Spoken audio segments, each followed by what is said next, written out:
Defesa Civil. Você não precisa ser especialista em enchentes, em desabamentos, explosões, desastres ou incêndios. Se você acha que alguma coisa ruim pode acontecer e que vidas humanas correm algum tipo de risco, acione a Defesa Civil. O telefone da Defesa Civil é o 199. Repetindo, 199. Seja cidadão e ajude a salvar vidas. Cidadania, direito e obrigações. Exerça a sua. Espaço Cidadania. Apresentação Harold de Oliveira. Acesse www.harolddeoliveira.com.br. Lá você encontra este e outros textos. ZYL 866 em 93,3 MHz. Rádio 93 FM. Eu não sei o que o futuro me espera, mas sei em quem espero, em quem confio e descanso. Não sei o que vai acontecer, mas sei quem sabe que tudo sabe e tudo pode fazer e tudo pode fazer. Larará, lararararararararara, e tudo pode fazer. Está entrando no ar Debate 93.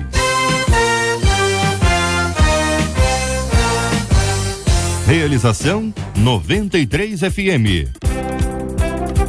Apresentação J.R. Vargas. Alô, meu irmão! Alô, minha irmã! Já chegou J.R. Vargas! Estamos de volta, começando aqui mais uma super edição do nosso Debate 93 de hoje, nesta segunda-feira, dia 28 de abril de 2014. Que a bênção do Senhor esteja aí sobre a sua vida, sobre a sua casa, sobre a sua família, sobre o seu trabalho. Que a bênção do Senhor esteja com você, onde quer que você vá, onde quer que você esteja. Receba um carinhoso abraço em nome de toda a nossa equipe que já está aqui a postos para te atender, para te receber, para te ouvir. Você liga, você fala com o Debate 93. Fale com o Debate 93. 2461-0093. E-mail debate@radio93.com.br. Facebook Rádio 93 FM. Site www.radio93.com.br. A JR diz aqui uma de nossas queridas ouvintes: olha, eu não aguento mais tanta pressão. Eu me sinto fraca, assim, meio cansada, esgotada, diz a nossa ouvinte. Eu tenho medo de a qualquer momento eu explodir. Sabe por quê? A minha família não me deixa em paz. O meu pai, ele pensa que eu sou título de capitalização. Ele investiu e agora ele quer retorno. Minha mãe quer que eu faça tudo do jeito dela, senão ela me amaldiçoa. A minha irmã, uma invejosa, só sabe me atacar. E com meu irmão não tem um diálogo. Minha família vive em guerra, isso me machuca demais. Como viver feliz é uma família assim? Como amar quando não recebemos amor? O que fazer quando a ansiedade por causa da falta de amor nos assola todos os dias? É normal a necessidade que tenho de ser valorizada ou estou querendo ser o centro das atenções? Pergunta uma de nossas queridas ouvintes. Este é o Debate 93 com J.R. Vargas na 93 FM. Doutor Dácio Miranda é psicólogo, muito bom dia, seja bem-vindo. O psicólogo entende a gente, né, doutor Dácio? O senhor entende a gente? Bom, procura entender, Faz né? o possível, né? Faz o possível. Doutor Dácio, meu querido, bom dia, seja bem-vindo uma vez mais. Quando a nossa ouvinte relata essa história familiar aqui, e é muito, muito forte a história dela, porque são 4 pessoas, não é isso? Pai, mãe, o irmão, não, são 5. Tem uma irmã, tem um irmão e tem ela, são 5. Pai, mãe e 3 filhos. Isso. E pelo que ela nos conta aqui, ela faz um retrato dos 4. Isso, onde me parece ser ela mais velha. Dá essa impressão. Como é que o senhor lida com uma questão familiar como essa aqui, ainda tratando o assunto em tese, uma questão familiar com tantas características complicadas e difíceis como as relatadas pela nossa querida ouvinte? Olha, JR, esta é um relato de algo comum que a gente vive no consultório. Essa moça que nos escreve, ela, primeiro, meu bom dia, né, aos ouvintes, bom dia a você, JR, obrigado, aos colegas querido. Debatedores. Mas, prosseguindo, o que me parece é que essa moça, ela vive uma realidade de baixa autoestima. Por quê? Porque ela própria se diagnostica no seu na última frase na última pergunta que ela faz, ela diz assim, será que eu preciso ser valorizado, sinto essa necessidade, eu quero ser centro de atenção. Então ela buscou na família esse reconhecimento de seus valores e fez dessa família a base para esse reconhecimento que não veio. E por não vir e isso ser realimentado, cobrança, sem reconhecimento, ela está nesse processo totalmente de desgaste. Na verdade, ela precisaria mudar o foco da sua atenção da família para a construção da sua própria vida, a fim de que ela pudesse sair dessa rotina tão perniciosa, tão, eu diria até doentia no seu processo de desajuste. Pastor Rafael de Almeida, da Igreja Batista Getsemane, bom dia, seja bem-vindo. O que pensa o senhor, pastor, quando ao olharmos essa história, lermos esse texto, nós nos deparamos com essa realidade que a nossa ouvinte descreve, uma realidade complicada. Voltar para essa casa do jeito que ela é descrita aqui, se ela é isso tudo aqui mesmo, pelo amor de Deus, é um negócio difícil. E voltar para casa deve ser sempre uma coisa boa, né? O senhor deve estar alegre, né? Que pensa o senhor? Bom dia, JR, bom dia aos amigos debatedores e ouvintes. É sempre difícil fazer um juízo de valor sem ouvir o outro lado, né? Quando uma pessoa pinta a família toda como se fosse muito ruim, eu fico preocupado e quero ouvir a família. Mas vamos partir do princípio que isso tudo é verdade, como ela descreveu. Existem famílias que são ambientes realmente tóxicos, né? Famílias neuróticas e que fazem mal. A criança e o adolescente não percebe, mas a criança não percebe, mas à medida que a pessoa entra na adolescência, vai chegando na idade adulta, ela vai percebendo que tem alguma coisa errada. Em primeiro lugar, eu acho que quando o ambiente é tão ruim, você precisa ter um certo distanciamento. Eu acho que esse tipo de pessoa não deve ficar em casa necessariamente até casar, sobretudo se casar muito tarde. Isso pode dificultar as coisas, isso pode deixar a pessoa cada vez mais neurótica, ferida, e aí ela começa a trazer isso pro casamento. Eu acho que às vezes, nesses casos, que o ambiente é realmente muito ruim, é melhor arrumar um emprego em outra cidade, uma desculpa e sair de perto. Mas isso não quebra o vínculo familiar. Já diz o ditado que amigo a gente escolhe, parente a gente atura. Então, se você tem um ambiente familiar muito ruim, nem sempre é possível se desvencilhar dele, né? Você tem que estar uma postura com Deus de oração, e aí eu vou ter que espiritualizar a coisa, porque normalmente são pessoas doentes, oprimidas, que têm valores errados, e você precisa entrar numa batalha de oração para transformar a sua família. Eu vi uma frase muito bonita, que os seus parentes, teus filhos, teus pais, enfim, podem não querer te ouvir falar, podem não querer argumentar com você, mas eles não podem te impedir de orar por eles. Eles não têm defesa contra a tua intercessão. E eu acho que nesse caso, você precisa entrar numa batalha espiritual para transformar a sua família. Porque a gente tem casos próximos, eu já vi, quase todo mundo na igreja já viu, de pessoas que batalharam em oração e conseguiram ganhar um marido completamente incrédulo, libertar um filho que estava no crime, salvar um casamento perdido, aquele pai que ninguém achou que fosse se converter, se converte, vem para a igreja. Então, a nossa intercessão tem o poder de mudar. Pastora Marisângela Rocha é a nossa menina da mesa de hoje, da comunidade evangélica da Zona Norte. Muito bom dia, seja bem-vinda. Ouvindo, pastora, os companheiros que te antecederam, lendo o e-mail que a nossa ouvinte enviou, o que pensa você sobre esse assunto? Bom dia, JR, todos os debatedores, nossos queridos ouvintes. Nós estamos vendo aqui o desabafo, né, de uma ouvinte falando da sua situação familiar e de como ela se sente no meio disso.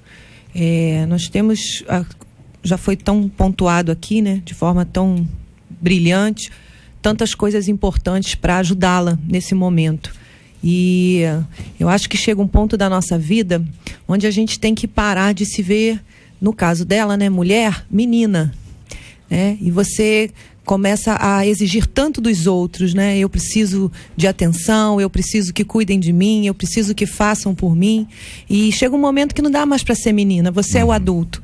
Talvez é você que vai dar o amor que não recebe, é você que vai fornecer a atenção que você não tem, é você que começa a ensinar através do seu exemplo, por uma escolha pessoal.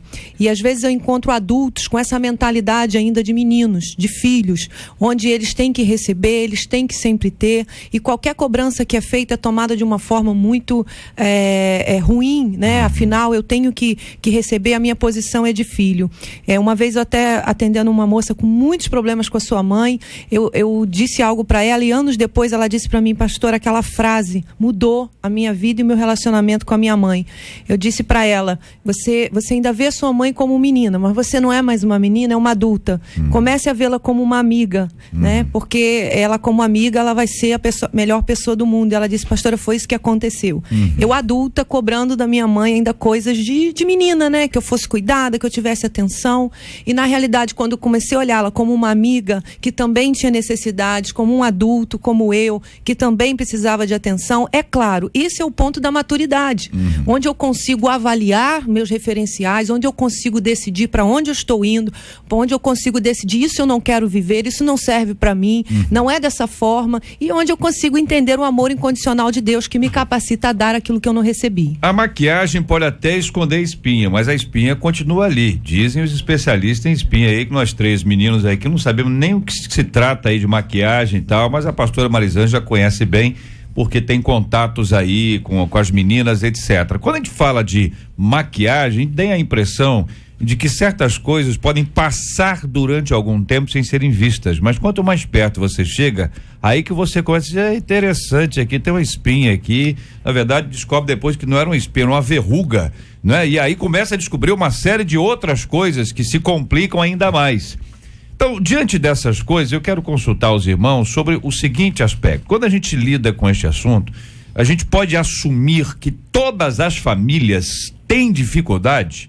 A gente pode assumir que todo mundo tem problema? A gente pode assumir que nem todo mundo vai dizer assim: olha, na minha família que é a maior paz do mundo?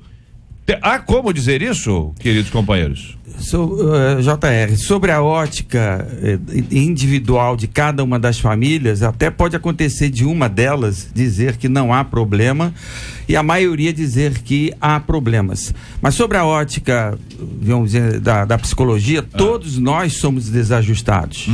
Só que uns em maior grau e outros em menor grau. Mas o desajuste, ele existe porque o ser humano não é perfeito. E por não ser perfeito, ele, ser humano, constrói a personalidade do outro ser humano. Por isso que a maquiagem, JR, olha aí, ela não é vista em determinado período e só é percebida a espinha em que pesa a maquiagem num outro período. Qual é o período que não é visto? Na infância. Porque está sendo construído uma espinha sem a percepção da espinha, porque a criança está sendo construída com a espinha. Ela só vai notar a espinha quando ela se torna adulta, se olha no espelho, o espelho é o mundo, onde aí ela percebe a espinha que pese já ter sido inserido uma maquiagem. Em outras palavras, só você na vida adulta é que percebe o seu desajuste e o desajuste da sua família. Na infância você não percebe, porque você foi construído pela família, é uma construção de personalidade e isso é cultural. E o senhor falou, por exemplo, sobre espelho, ou seja, na vida adulta ou na maturidade que você vai descobrir que está errado porque você é confrontado com esse... Alguém chega e diz... O espelho é o mundo. O espelho é o mundo. O espelho é o mundo. Mas que negócio complicado, pastora Marizângela, pastor Rafael. JR, é exatamente isso que acontece, né? Coisas que você começa a enxergar, que você começa a ver. Agora, dentro da afirmativa que você trouxe, eu acredito que sim, nós podemos afirmar que a família perfeita, ela é imperfeita, né? Porque ela é constituída de indivíduos, cada um com as suas dificuldades, com as suas elaborações, com tudo aquilo que ela precisa construir dela mesmo como indivíduo. Então, é claro que existe um patamar a ser alcançado, onde se viva em paz, onde se cultive a gentileza, a educação, a alegria, E esse é um patamar bíblico, né? A nossa casa é lugar de paz, não é lugar de confusão, de briga. A nossa casa pertence ao Senhor. Então nós temos que buscar isso em Deus. E eu sempre acredito que o problema do indivíduo não tá, o problema da família não está na coletividade ou no casal, mas sim no indivíduo, né? Então a gente fica muitas vezes tentando curar a família como um todo, tentar curar o casal, mas se cada indivíduo buscar a sua cura, buscar o seu crescimento, buscar o seu ponto de equilíbrio, a sua maturidade, o natural de acontecer é que isso alcance toda a família, que isso alcance o casal, né? Então, ao invés de sempre apontar para o outro, o que o outro precisa mudar, o que o outro precisa melhorar, se cada um de nós hoje, né, ali como falamos do espelho, como no espelho, né, de glória em glória, formos transformados pelo Senhor, com certeza o resultado vai ser tremendo. Uma coisa que me incomoda é quando a pessoa se coloca na condição de vítima. Nós somos pessoas adultas. Ela parte do princípio que é nós também. Nós precisamos ter coragem de tomar decisões e de assumir as consequências das decisões que tomamos. Então, por exemplo, você escolheu uma pessoa e casou com ela. O casamento não deu certo, você transfere a culpa para outra pessoa. Não, você tomou uma decisão. E normalmente você teve pistas de quem era a pessoa antes. Então assuma, eu tomei uma decisão. Como é que eu vou lidar com a consequência dos meus erros? Porque enquanto a gente se vitimiza e transfere a culpa, a gente não faz aquilo que podia fazer. Vamos falar de família. A convivência em grupo envolve negociação. Porque as pessoas, nós dependemos uns dos outros e a vida é uma troca. Não é apenas no sentido financeiro, de carinho, de atenção, de dedicação. Por exemplo, os pais cuidam dos filhos quando são pequenos e os filhos cuidam dos pais quando ficam velhos. Isso é uma relação natural e o problema é quando há quebra. Né? Um filho não cuida do pai enquanto ele é adulto, ainda nem o pai deve cuidar do filho que se tornou um adulto, a não ser que haja um acordo. Enfim, a gente tem que saber negociar e tem que falar, eu vou até aqui. Daqui pra frente eu não vou mais. Talvez o que falte pra ela, já vou encerrar aqui, é virar pra trás e falar, olha, eu sou adulta. Eu estou disposta a ir até aqui, mais que isso eu não vou. Eu não aceito e tal, e coisa. Então você tem que sair de perto e morar em outro lugar, se afastar e falar, olha, essa relação não me interessa, eu não aceito. E eu vou fazer só um parênteses de pastor, irmã, Deus é justo. Um pai não pode usar a autoridade espiritual e o poder de pai para ameaçar e amaldiçoar o filho e constranger o filho a fazer o que não é direito. Você não vai casar, você vai ficar solteira para cuidar de mim, porque senão eu te amaldiçoo. Essa maldição não pega. Se você não me der todo o seu dinheiro, eu te amaldiçoo. Essa maldição não pega. Deus não é injusto, não tem feitiço pra Deus. Olha, se eu fizer um encantamento tal, Deus tem que fazer. Não existe isso, tá? Porque às vezes a superstição traz a isso. Ela falou da mãe que amaldiçoa. Ela tem que chegar, botar as cartas na mesa. Papai e mamãe, eu tô disposto a ir até aqui, mas que isso eu não vou. Isso vale também pro filho, pro pai que é explorado pelo filho, pela esposa, sabe marido. Que isso não é uma coisa fácil. O senhor bem sabe disso, que não é uma coisa simples chegar e dizer, porque ela vai se reunir com os 4. Ela está falando dos 4. Evidentemente, qualquer um de nós é nosso ouvinte, que é muito amada, sabe que defeitos ela também tem. É possível que, se consultarmos os 4 apontem 4 defeitos diferentes que ela tem. E ela sintetiza quando fala sobre cada um deles. O pai acha que ela é um título de capitalização. A mãe, se não fizer as coisas do jeito dela, ela vai amaldiçoá-la. A irmã é uma invejosa, só sabe atacá-la. E com o irmão não há nem conversa. Então são quadros assim extremamente complexos que só o pastor Caleb Pereira da Assembleia de Deus de Alcântara, e tá com blazer hoje, eu vou te contar, esse blazer aí, hein? Diga pro Armani que eu mando um abraço pra ele, entendeu? Espero um dia conhecê-lo. Bom dia, pastor, seja bem-vindo, meu irmão. Bom dia, JR, bom dia aos amados debatedores, aos queridos ouvintes da Rádio 93. Mas o que só eu? O que tem só eu? É que só o senhor acrescentaria algo novo e diferente que não foi dito ainda pelos companheiros que te antecederam. Queira receber a nossa saudação, JR, muito especial nesta manhã da Assembleia de Deus em Alcântara, que está vivendo uma nova fase. O assunto não é esse, mas uma nova fase. Estou vendo que o assunto não é esse não, mas se o senhor está indo, vai lá. E que nós temos tido esses tipos de problemas nos gabinetes pastorais, nas nossas congregações, de desajuste familiar. Muita gente. Não é um caso ímpar. Eu acredito que os debatedores, os irmãos aqui e os nossos ouvintes estão naturalmente percebendo essa demanda, essa coisa terrível que começa dentro dos lares. E um lar desajustado, é claro, nós temos aí uma sociedade totalmente doentia por haver esses lares nessa condição. Aqui, esta moça naturalmente precisa de uma orientação. Ela precisa ser entendida neste e-mail que envia, ela precisa ser abençoada pelos debatedores aqui com palavra de amor e carinho, mas o próprio JR acabou de dizer aqui, se ouvirmos os 4, nós vamos ter histórias diferentes, defeitos apontados diferentes, e esta família precisa de um tratamento em geral. O pai, a mãe, esta irmã ou irmão, esta moça que está nessa situação de vítima, e é possível que esteja no sentido de que ela está olhando por esse prisma. Sofrendo, né? Porque é claro que a nossa ouvinte entende com uma palavra como essa para dizer que nenhum de nós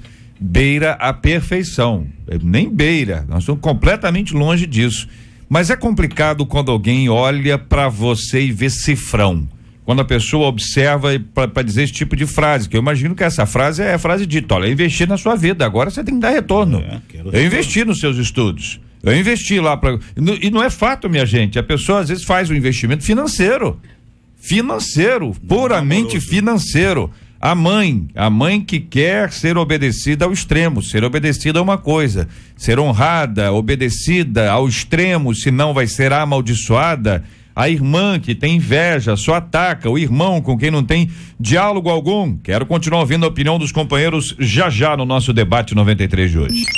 Você está ligado no Debate 93 com J.R. Vargas.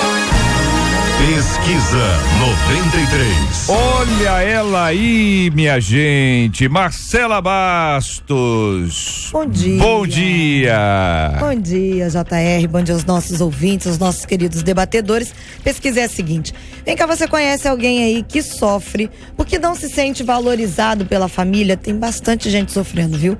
92% dos nossos ouvintes por telefone afirmaram que conhecem, e no rádio 93.com.br, nosso site, 91% deles também afirmam que conhece gente que sofre porque não se sente valorizado pela família. Quero agradecer o carinho dos nossos ouvintes, a participação de cada um deles com a gente. Quero dizer aqui na nossa página no Facebook da 93 FM, temos aqui a foto do pastor Rafael, da pastora Marisângela, do doutor Dácio, que eram os companheiros que estavam aqui na hora da foto e saíram na foto, tá certo? Então os 3 aqui para você conhecê-los aqui no Facebook da 93 FM. No Debate 93. No Debate 93, você fala ao vivo com J.R. Vargas. De domingo a sexta, às 11 da manhã. Debate 93.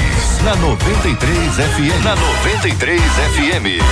Muito bem, companheiro, já ouvimos aqui os 4 companheiros sobre esse assunto, já percebemos que isso é mais comum do que a gente imagina, que cada família tem a sua característica. Você tem lá um ambiente que pode ser muito amoroso e ao mesmo tempo uma bagunça. Você pode ter um que é muito organizado e exatamente muito hostil. Você pode ter os dois misturados, a diferença entre lá e cá. Isso acontece em todos os lugares. Mas a questão da nossa ouvinte é, como é que ela lida com isso aqui? Qual é o ponto dela? Ela rompe, ela vai embora de casa, ela desfaz esses laços, ela muda pro Japão, vai ser missionária em outro lugar do mundo, ela conversa com cada um individualmente, reúne todo mundo e diz, olha, vocês são terríveis, reúne todo mundo para conversar. O que ela faz, hein, minha gente? JR, a visão terapêutica desse problema não é olhar para o problema, mas porque os problemas são múltiplos, tão múltiplos quanto o número de pessoas que vivem no mundo, nas famílias. Mas é olhar, e sim olhar o que fazer com os problemas. Essa visão é uma visão terapêutica. Como você vai gestar, como você vai administrar, como você vai gerir a questão que você está vivendo, que lhe é num momento desconfortável. Pastor Rafael falou uma palavra de sabedoria terapêutica sobre negociação. A única maneira que você precisa num processo familiar, terapêutico ou não, é usar o diálogo. E 3 são as possibilidades de negociação, pastor Rafael. Ou você cede ao outro ou o outro cede a você, 2, ou a terceira, nem você cede, nem ele cede, mas um consenso entre um e outro. Quando isto é aplicado na prática de vida, você pode conviver com qualquer problema, porque você vai ceder ao outro, o outro vai ceder a você, ou você vai negociar um consenso que nem tanto eu, nem tanto ele. E esse processo é via diálogo. Fora isto, não há possibilidade de você resolver qualquer problema. Eu só acho que nesse caso aqui, doutor Dácio, para ir a este caso, é ponto a ponto.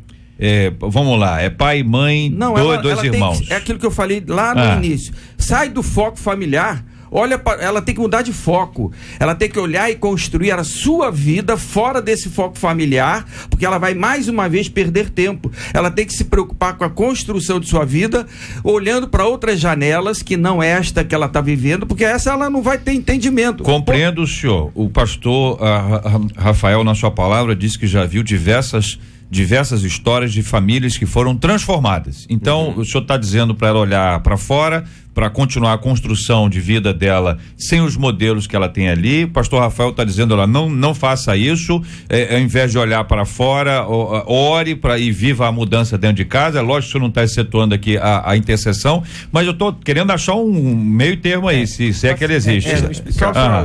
Pois não, doutor Dácio, conclua, tranquilo. Essa visão que o torna a dizer é uma visão terapêutica de momento imediato. Ela tem que sair do foco.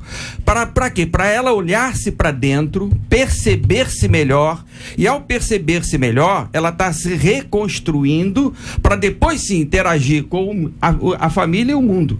Mas então quando eu digo, porque se ela só olhar para essa família, ela não vai sair, não vai dar um passo adiante, ela vai sofrer mais, vai afundar mais, como uma areia movediça. Entendi. Ela vai afundar mais. Então ela tem que sair para construir a sua própria vida através de um autoentendimento. Sair aí não é uma saída física, não. Não, é sair desse foco para o autoconhecimento. Deixar de olhar, dizer, eles são assim mesmo, tal. Não é nem isto. Então, explica melhor. Como é que eu sou? Por que eu estou me incomodada disto? Por que eu não estou me vendo valores? Eu quero que eles vejam meus valores. Começa a ver-se valorosa. E começa a acreditar nas suas decisões, tome decisões. Se ninguém acredita em você, acredite você mesmo. Exatamente, por aí vai. Pastor Rafael. Deixa eu então me explicar melhor. Se não der para negociar com a família e estabelecer um relacionamento saudável, talvez a única escolha para ela seja de fato sair de casa. É sentar com a mãe e falar: mamãe, eu não sou mais uma menina, eu sou uma mulher adulta. Eu te respeito, mas eu tô aqui porque eu quero. Eu não sou mais dependente da senhora pra senhora mandar em mim como se eu fosse uma adolescente. Ela fala: não aceita, você tem que me obedecer. Então ela vai ter que sair da casa, porque a casa é da mãe. Mas é primeiro sentar e tentar conversar. Se a mãe não entende que ela é adulta e ela já tem direito a mais próprias decisões, talvez o único jeito seja sair da casa da mãe, porque de fato na casa da mãe a autoridade é do pai e da mãe. Entendi. Mesma coisa o pai, deixa eu só concluir. Mas sair de casa não implica em romper relacionamento. Às vezes o único jeito de conviver seja sair de dentro da casa, espaço físico, e ter a própria casa onde ela vai ter a privacidade dela, as coisas dela, mas não romper o relacionamento familiar. Entendi. E através da oração manter o relacionamento e procurar restaurar e ajudar. Mas eu vou ter que estender só mais um pouquinho. Uma vez eu citei aqui 4 princípios de sobrevivência que eu aprendi de um irmão que fez guerra na selva. Não sei se você lembra. Lembro. Quando estava na selva, fraco, desorientado, ele aprendeu: porque você está com fome e fraco, não vai chegar a lugar nenhum. Arranja alimento para você se fortalecer. Sobe num lugar alto para você se localizar e então se movimenta. Então parar, alimentar, localizar e movimentar. Você está no meio de um turbilhão. Busca a presença de Deus, vai orar, vai jejuar, vai para um congresso de adoração, para um retiro, para um encontro. Alimento. Você precisa ser tratado, alimento. Depois começa a orar e a se informar para buscar uma orientação de Deus. Começa a ler, orientação, localizar, e então se movimenta. Agora ela está fraca, confusa, abatida e perdida. Então ela vai parar, se refazer em Deus, procurar orientação e aí tomar uma decisão.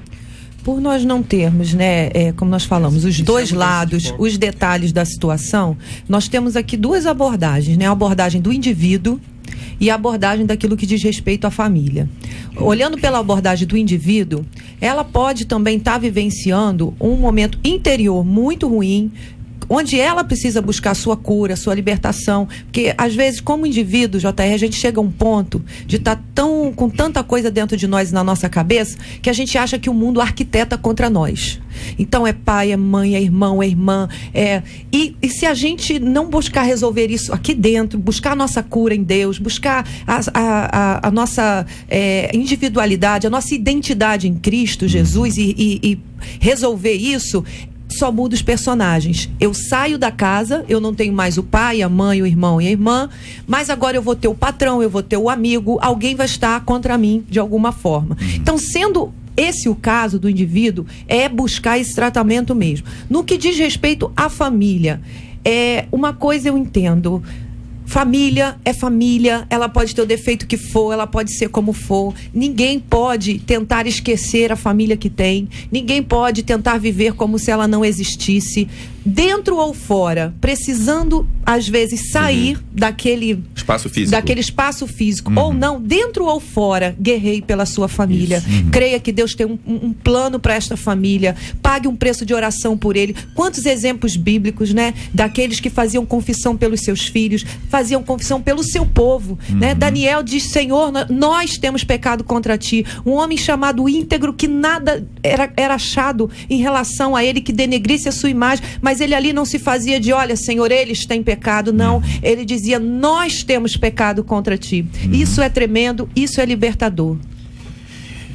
Interessante, porque essa pessoa naturalmente está acompanhando, porque escreveu, pediu ajuda, e de um lado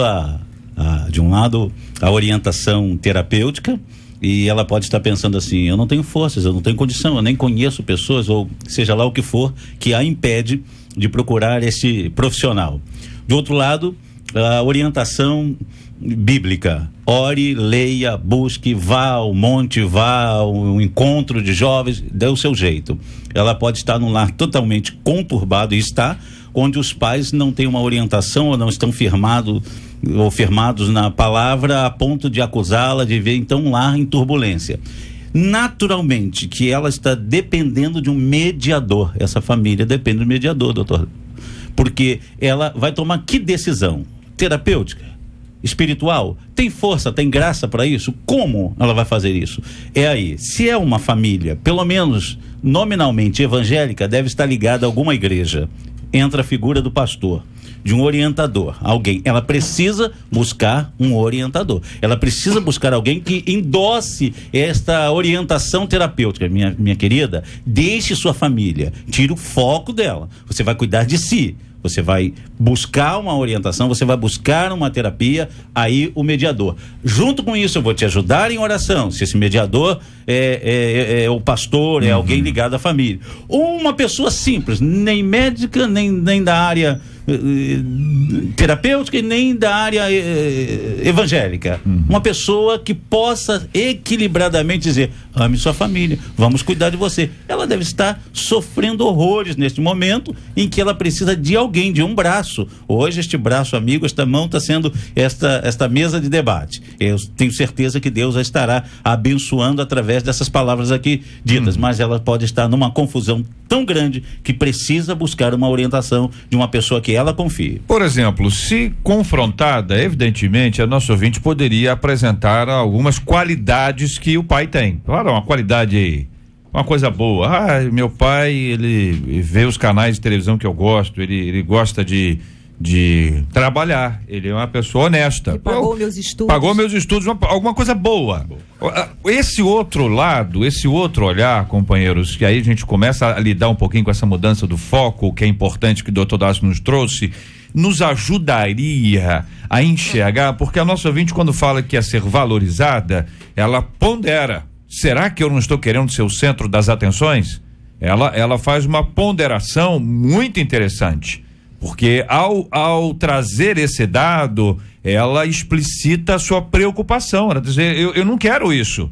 Eu posso até estar querendo ser o centro das atenções, mas eu não quero isso para a minha vida. Ou seja, ela está lutando contra alguma coisa. A pessoa que luta já deve ser valorizada pela luta. Ela não deve ser descartada porque luta contra. Ela está dizendo: estou lutando contra. Mas esse processo todo de valorizar coisas ruins que o outro tem e não as coisas boas, e querer que todos me deem as coisas boas e não as ruins que elas têm, como é que é esse equilíbrio que é necessário que haja para que a gente possa viver, porque a gente precisa viver, né, companheiros? JR, eu como terapeuta, eu me sinto na obrigação de dar esse foco profissional, terapêutico para essa ouvinte e outros que se identificam com esse problema, porque isso é comum. Eu vou usar o paradigma bíblico até. Para que eu possa amar alguém, eu preciso me amar primeiro, né? A Bíblia nos fala isto. O que é amar-se? Amarás a teu próximo como a ti mesmo. O que é amar-se a ti mesmo? É você se conhecer. Quando você se conhece mais, ou seja, quando você começa a entender-se nas suas realidades existenciais de vida, as dificuldades, os valores, aí você começa a entender que o outro age e faz da forma como está fazendo, porque ele também tem suas falhas, como eu vou reconhecer as minhas falhas que tenho, como também vou reconhecer os valores que tenho. E nesse processo, como o pastor Arnaldo estava dizendo aí, depende de uma decisão.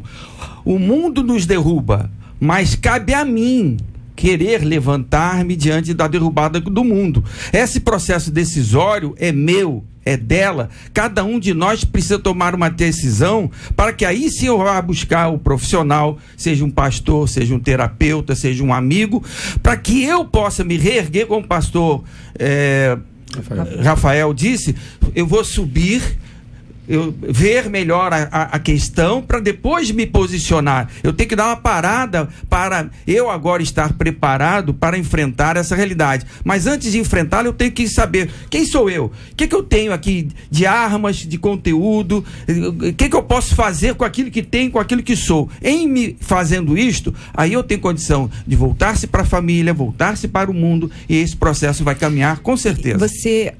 Essa questão de olhar as qualidades, JR, que você colocou, é uma estratégia tremenda, né? É estratégia para casamento, todos temos, é estratégia para todos nós no que diz relacionamentos interpessoais, porque na verdade você casa com alguém, tá enxergando o quê? Qualidades, né? Ele é isso, ele é aquilo. O desgaste veio, alguma coisa aconteceu, quer dizer, você para exatamente o quê? De enxergar as qualidades. Eu sempre digo isso, o amor está totalmente ligado à admiração. Então, você quer recuperar o amor? Começa a recuperar a admiração. Começa a voltar a enxergar essas qualidades que estão ali, né? Porque eu sempre digo assim, quando namorava, quem é seu namorado? Ah, aquele calvo ali, ó, charmoso. Depois que casou, quem é seu marido? Aquele careca ali, né? Então, é a mesma coisa, só que antes era calvo, agora é careca, né? Ah, como é sua namorada? Ah, ela é tão comunicativa, poxa, e eu sou tão fechada, então Deus me deu o que eu precisava. Depois que casou, como é que é a sua esposa? Olha, fofoqueira, aquela mulher, uma fofoqueira, tagarela. Então, assim, a característica, ela é a mesma, mas a lente que eu ativo, seja de qualidade ou de defeito, ela vai fazer toda a diferença nesse sentido. Então, que esta filha, né, que esta irmã possa trilhar esse caminho de encontrar a beleza dos pequenos, grandes momentos em família, do que Deus tem dado a ela, da qualidade deles. E só mais uma coisa, JR, bem rapidinho. Uma das coisas sobre maturidade: saber conviver bem com o que não se pode mudar. Nós não vamos mudar o mundo, nós não vamos mudar a todos, e a maturidade, ela passa por esse ponto. Olha, ouvinte dizendo aqui de Itaboraí: fui rejeitada desde o ventre, maltratada durante a infância e adolescência.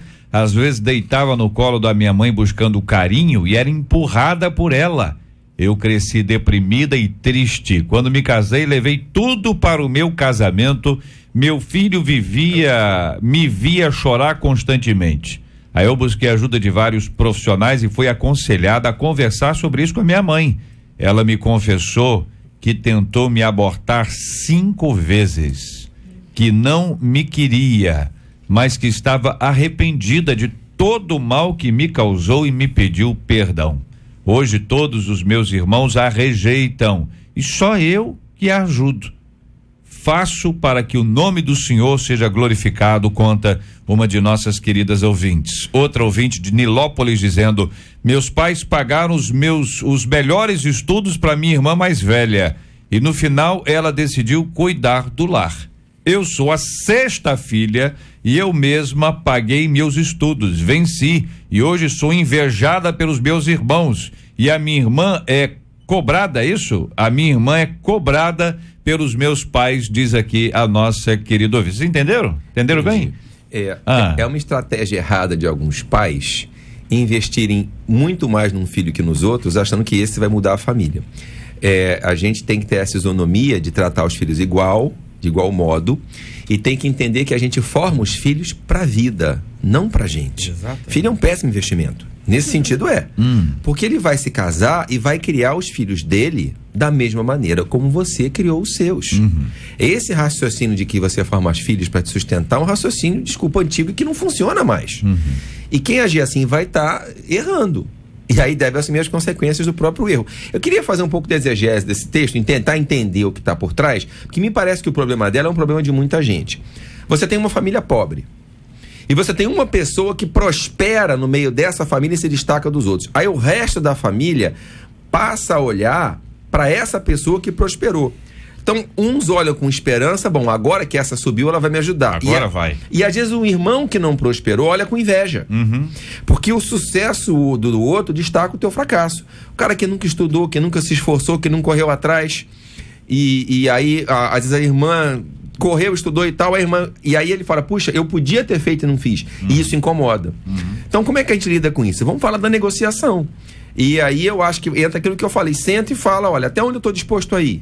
O que eu estou disposto a fazer? É razoável que a pessoa que prospera ajude a família. Se os pais investiram nela, se talvez se sacrificaram para ajudar, é razoável que ela dê algum retorno para a família. Mas o que ela está disposta a fazer? Porque ela é adulta. Se ela não estabelecer limites, não fazer nada não é a solução, mas também fazer tudo que as pessoas querem não é a solução. Aliás, é a melhor maneira de morrer depressa. Você queria dar para todo mundo o que todo mundo quer. Então, seu dinheiro acaba, seu tempo acaba, sua saúde acaba e as pessoas continuam reclamando. Entendi. Então, agora, quando você é criado num ambiente de generosidade, o que se espera é generosidade. Você cria um ambiente na casa onde tudo é de todos, olha, vamos ajudar aqui, ajudamos ali e tal. Cria um ambiente de generosidade. O que você espera, entendeu? É que você, não é aquilo que se diz da lei da semeadura, você não está semeando generosidade. Quando você não colhe generosidade, ou alguma coisa deu errado, ou você não plantou certo, ou a lei não é exatamente, literalmente isso, e aí gera aquela reação. Você diz, poxa vida, investimos tanto em fulano, e fulano faz isso, abandona a gente, tá vendo a gente numa situação difícil, aí você sai da generosidade para a ingratidão. É o fato, é a exceção. Você diz, caramba, não é isso que se espera. A expectativa. Não é isso? Você tem uma expectativa. É normal ter, não é normal? Num filho em detrimento dos outros é injusto para com esse filho e para com os outros. Não, sim, eu estou dizendo no seguinte aspecto: você criou os filhos ali com generosidade. Quem está precisando são os pais. Então, se os pais estão precisando, você tem 6 filhos, é o caso aqui, tem 6 filhos, só um filho tem condições esse filho não faz, cria essa. Puxa, o ambiente é de generosidade. Aí você está na expectativa, especialmente quando esse tipo de recurso é fruto do próprio empenho, não é fruto de um casamento, por exemplo.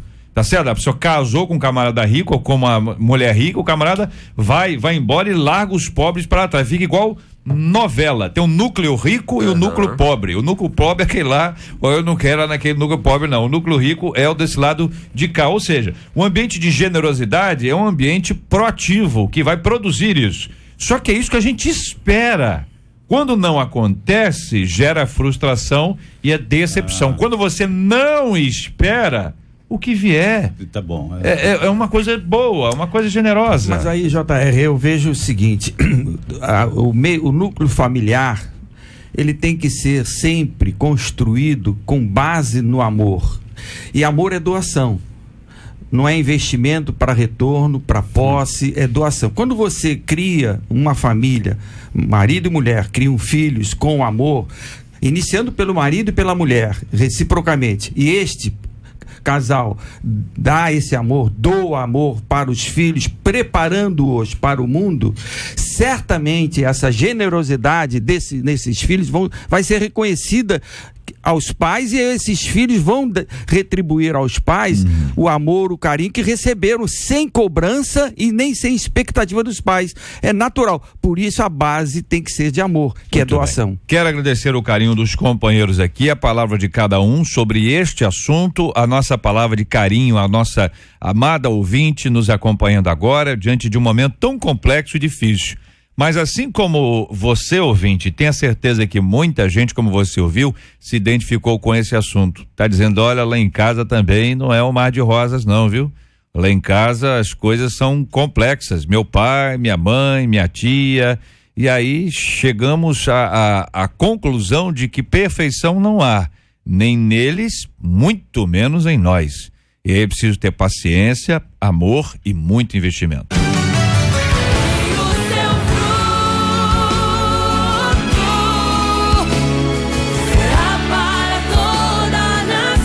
Olha, gente, existem datas que não podem passar em branco no nosso calendário, né? Dia das Mães. Que outra data? Dia dos Pais. Natal. Mais qual? Natal, né? Páscoa, Ano Novo. E hoje é dia da sogra. Eu vou querer ouvi-los daqui a pouquinho sobre esse dia especialíssimo, Dia da Sogra. Que dia lindo, hein? Por isso que amanheceu com esse sol.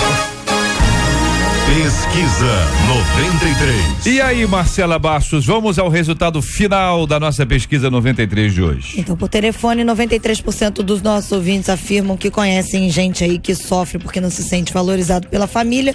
E 90% no site também dizem a mesma coisa. Quero agradecer aqui aos nossos ouvintes, agradecer aqui ao Hernani no meu Twitter aqui, pastor J.R. Vargas, que compartilhou comigo que hoje é o dia da sogra. Eu não sabia. Vocês tinham essa informação? Eu sabia. Doutor Dácio, não esquece essa data. Não, porque eu tive uma excelente sogra, já falecida, mas excelente, até porque... Aí o senhor marca a data, 28 de abril. O senhor comemora? Até hoje comemora. Não comemora, a lembrança, mas lembra. Uma boa lembrança. Mas o senhor lembrava que hoje era o dia da sogra? Sim, olha aí, que coisa.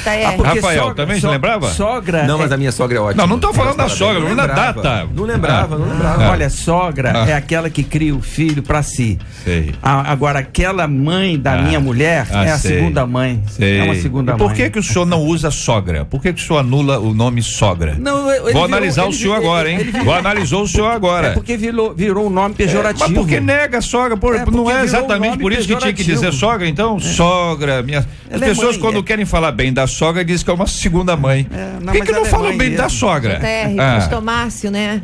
Ele tem uma sogra ótima, né? Ele tem, lógico. E ela tá muito animada porque ela vai para Israel pela primeira vez esse ano. Certo. Os filhos, né, estão dando esse presente a ela de aniversário de 72 anos. Os filhos, não é o genro. E ele disse para ela ontem assim, ele falou: Dona Maria, a senhora fica tranquila, que se a senhora morrer lá em Israel, ficar muito emocionada lá, visitando os lugares lá, né, onde Jesus andou, fica tranquila, se você ficar muito emocionada e morrer, eu trago a senhora de volta pra senhora ser enterrada aqui. Um risco, né?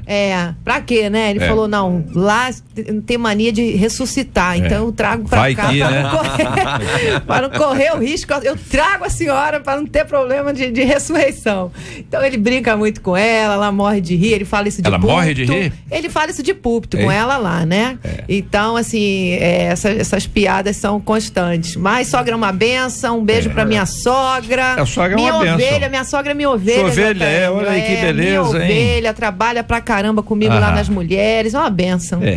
Caleb não falou nada sobre, não é sobre a sua sogra. Vocês têm que entender quando esse aqui não é pra falar da sua sogra, embora os companheiros já tenham falado das suas aí. É sobre a sogra, o dia da sogra. Um abraço para sogras ouvindo a gente. Eu acho que a sogra não precisa de dia. Ela tem o dia das mães para que que os levei filhos... um susto agora, hein?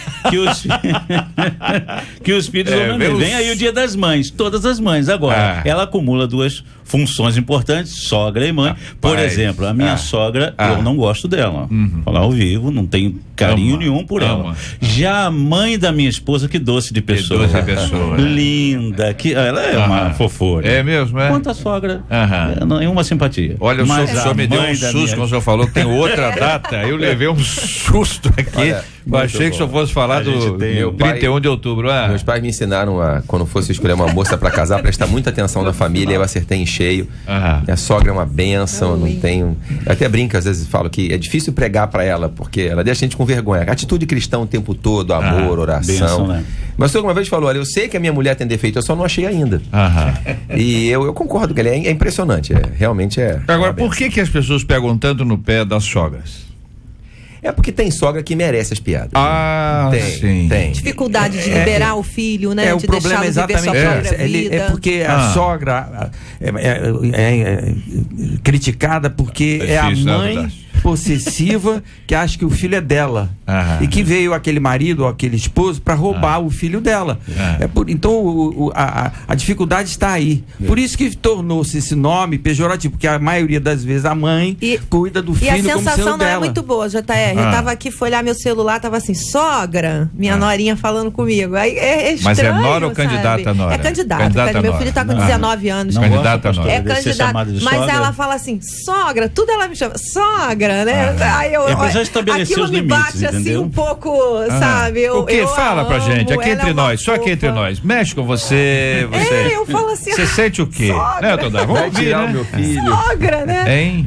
É uma fofa, mas não é fácil. Tô falando aqui como mãe, como mulher, não é fácil, não. A gente liberar o filho, entender que ele precisa ter sua individualidade. É difícil. É uma briga interna. Uma luta, né? É uma luta interna. Você não criar um filho pra ser filho o resto da vida. Mas você criar um pai, você criar um esposo. É isso que você tem que ter em mente. Eu sou sogro. Minha nora é minha filha. Olha aí. Eu fico.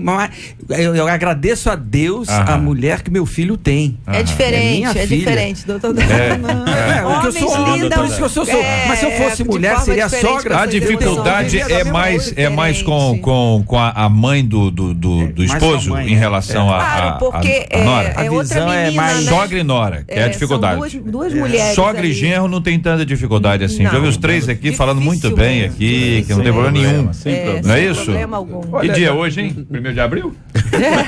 Muito bem, vamos aqui às notícias mais importantes da manhã, a participação dos nossos ouvintes, todo mundo participando com a gente aqui, é sempre tão especial e oportuno ouvir aqui os companheiros, e vamos a essas notícias.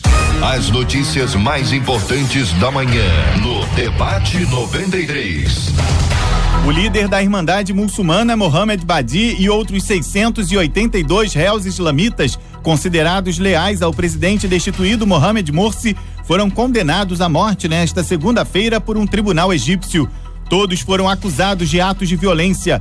As sentenças vão ser encaminhadas à autoridade religiosa mais alta do Egito, que vai confirmar ou não a decisão do tribunal até 21 de junho. Várias mulheres que aguardavam o veredito nas proximidades do tribunal desmaiaram ao tomar conhecimento da sentença.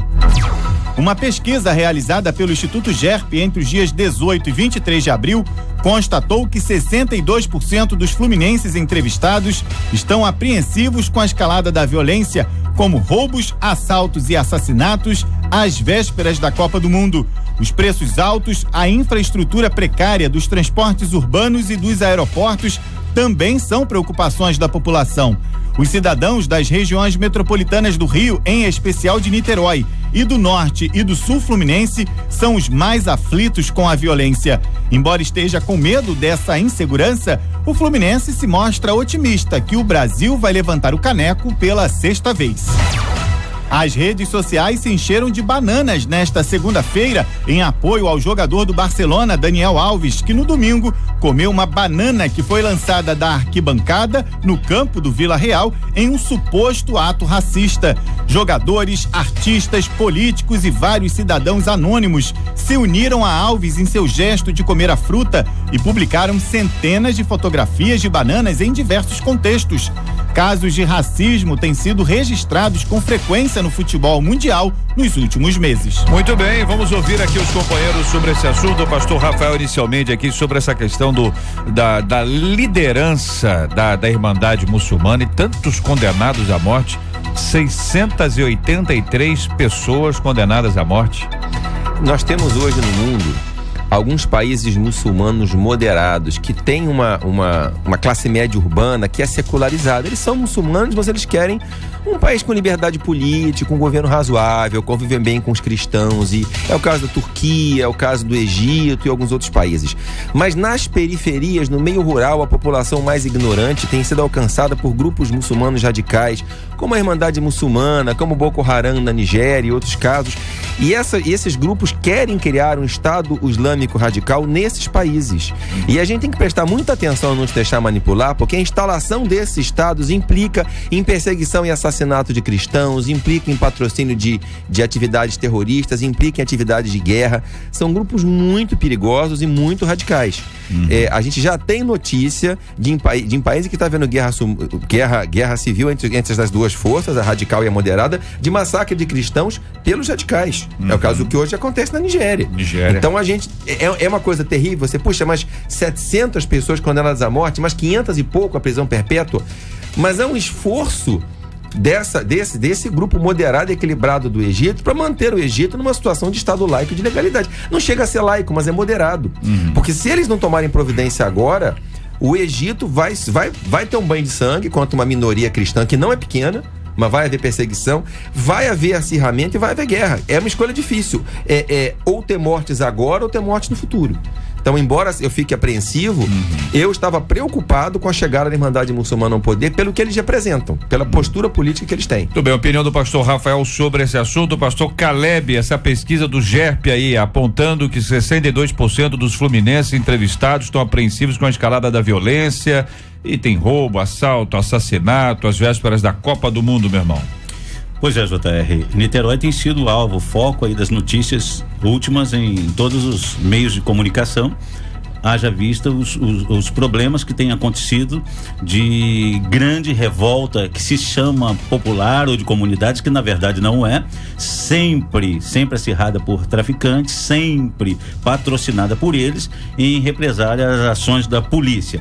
Grupos que fogem das chamadas UPPs, instaladas em outras comunidades, que estão procurando o interior do estado e se instalando onde pode, trazendo essa guerra terrível sem parar, violência no centro de Niterói, no centro as famílias estão apavoradíssimas em torno de Niterói, chegando a São Gonçalo, e nós temos aqui hoje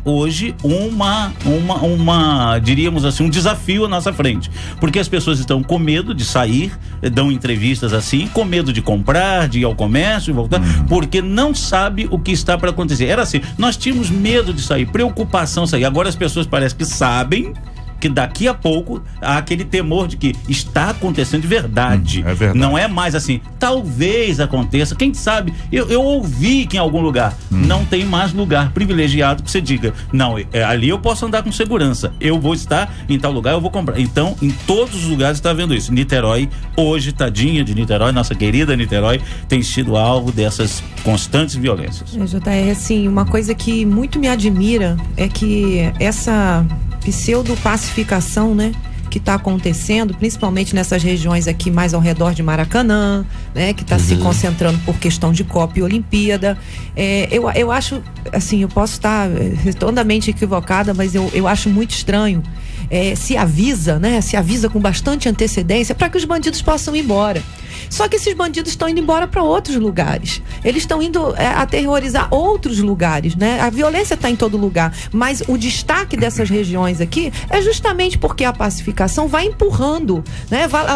Ela tira daqui, mas eles vão agir em outro lugar. Então, o lugar de bandido é na cadeia, não é sendo empurrado para outra região. Não existe uma região na nossa cidade, no nosso país, que seja melhor que a outra. Essa região merece estar protegida e aquela não.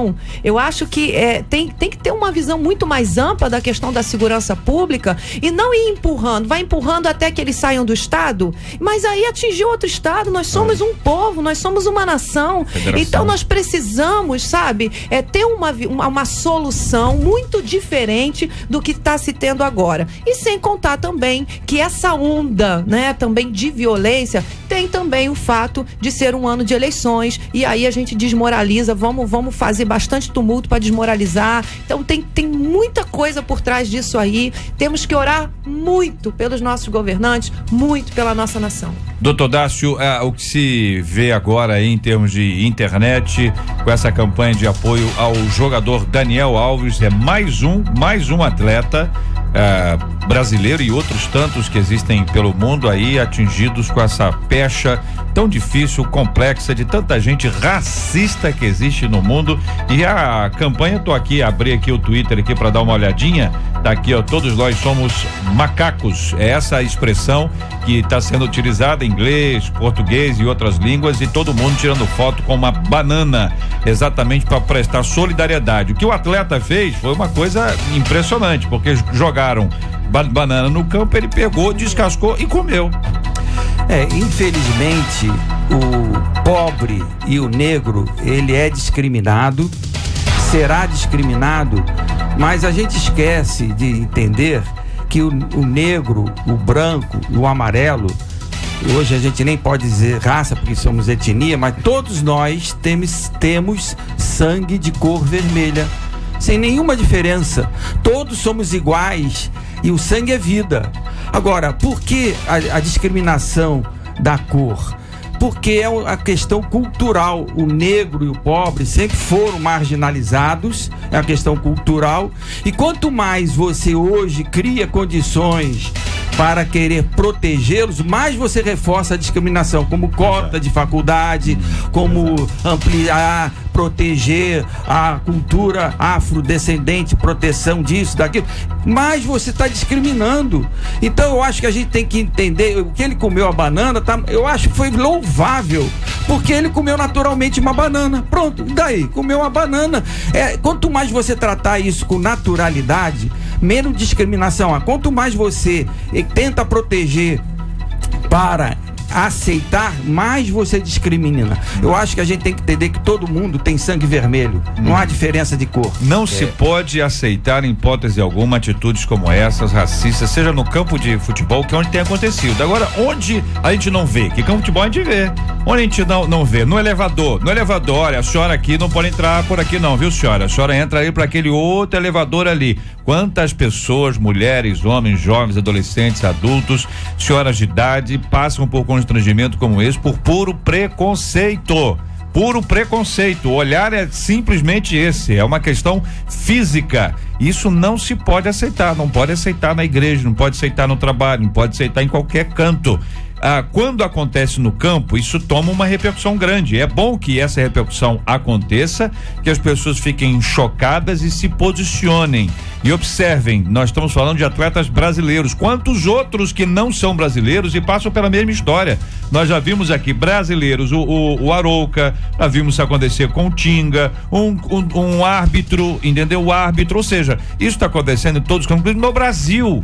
Não podemos aceitar isso. Essa é uma atitude. A campanha aqui e tudo mais, daqui a pouco ela some.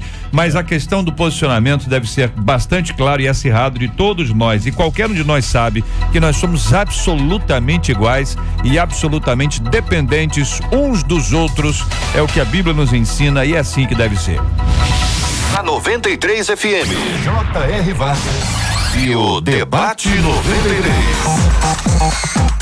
Voltei para você que está acompanhando aqui a gente no Palavra-Chave Musical desse mês de abril. Você sabe que a gente está sorteando um violão toda sexta-feira.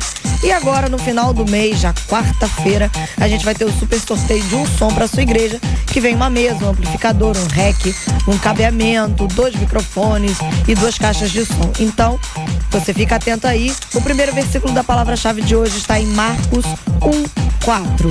Marcos, capítulo de número 1, versículo 4. A versão é Almeida Revista e Atualizada. Valeu, Marcela. Você ouve Debate 93 com J.R. Vargas. Muito obrigado aqui aos companheiros, pastor Rafael de Almeida, obrigado, um abraço, meu irmão. Um abraço, J.R., quero mandar um abraço pra Rebeca, pro Daniel, pra Jaqueline que estão ouvindo a gente, pra todo o pessoal da Igreja Batista Getsemane. Pastor Caleb, obrigado, um abraço, querido. Obrigado, J.R. Hoje tem um dia muito importante porque nós estamos às vésperas da Copa e a SEADER, que hoje está ligada, J.R., lideranças, coordenadores, pastores, estão fazendo hoje um link conosco aqui no debate em relação à evangelização na Copa. Razão que o pastor Sena de São Paulo estaria aqui conosco e ele traria alguma palavra a respeito desse assunto. Ele está hoje com com reunião com o secretário de Segurança Nacional, porque o governo entende que nós evangélicos, fazendo um trabalho de evangelização na Copa, estaremos ajudando na segurança da mesma, evitando inclusive aqueles chamados arrastões, e poderíamos ajudar também na orientação deste povo. Então, de forma que estamos aqui hoje muito felizes, porque a igreja está trabalhando neste projeto de evangelização na Copa, um projeto, no caso denominacional, chama-se AD na Copa, Assembleia de Deus na Copa. A SEAD está imbuída nesse trabalho, e tantas outras denominações. Nos encontraremos por aí nos pontos turísticos durante o evento da Copa, fazendo esse trabalho de evangelização. Muito bem. Doutor Dácio, obrigado, querido. Forte abraço. Muito obrigado, JR, por mais um dia de participação aqui. Queria dizer a você que nos ouve, que se identificou com a problemática aqui tratada, que a Primeira Igreja Batista do Recreio está à sua disposição para, através do Ministério de Aconselhamento Cristão, ajudá-lo naquilo que você precisar sobre essa questão, porque não há saúde física sem saúde emocional, não há saúde emocional sem saúde espiritual. Cuide da sua. Pastora Marisângela, muito obrigado. Deus te abençoe sempre. Obrigada, JR. Um abraço a todos os ouvintes, um abraço à comunidade evangélica da Zona Norte e, em especial, a todas as sogras. Muito bem, muito obrigado aqui aos nossos queridos ouvintes, a nossa equipe, a Marcela, Luciana, Letícia, Fabiano, Jair, Juliano, Lucas, Vanese e a nossa Cátia Regina, a popularíssima Catita. Voltamos amanhã, se Deus quiser, a partir das 11 horas da manhã, para mais uma super edição do nosso Debate 93. Vamos orar juntos nessa hora, pedindo a pastora Marisângela para orar conosco. Apresentaremos o tema de hoje diante de Deus em oração. Assim como nós vamos orar carinhosamente por todos os nossos ouvintes que se encontram enfermos ou têm familiares, amigos, nós temos orado pela cura dos enfermos e também pelo consolo dos enlutados, em nome do Senhor Jesus. Senhor, nós glorificamos o teu nome, colocando diante de ti, Senhor, todas as famílias, Senhor, que estão ouvindo nesta hora com tantas dificuldades. Declaramos que tu és um Deus que sara, que cura, que restaura, e nós profetizamos a restauração das famílias pelo teu amor e pelo teu poder. Colocamos também, Senhor, todos os enfermos diante de ti. Tu és aquele que nos cura, tu és o nosso Jeová Rafá, e que o Senhor possa estar visitando agora, Senhor, cada um, seja no hospital, em casa, familiares enfermos. O Senhor é Deus que cura. Senhor, aqueles que perderam um ente querido, tu és aquele que consola, o Espírito Santo Consolador, visitando estas famílias, em nome de Jesus. Te agradecemos e te louvamos. Amém. Que Deus te abençoe. Você acabou de ouvir Debate 93.